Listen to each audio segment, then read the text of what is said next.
Yung hapon. Ito muna ako magkuha ng video kasi hindi pa pwede maglayo-layo. Papagod-pagod. Dito lang muna ako sa aming maisan. Ayun na po yung maisan namin, ni Mama Teria, oh. Sa mama ni Gagang, mama ng partner ko. Ayan. Maisa ka, ang pangalan ng variety na yan.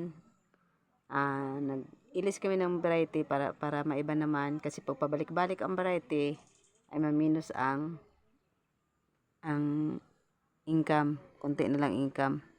Kaya, pansamantala, maisa ka kami. Ayan. Yun yung malinis doon sa dyan na area na yan sa babaw. Ay tinaniman din yan ng mais nila. Bagong tanim yan. Malinis na natapos ng spray. Pero yung ilalim nitong maisan ay marami pa yung damo doon sa gitna. Yung mga damong bila-bila na hindi namamatay sa herbicide.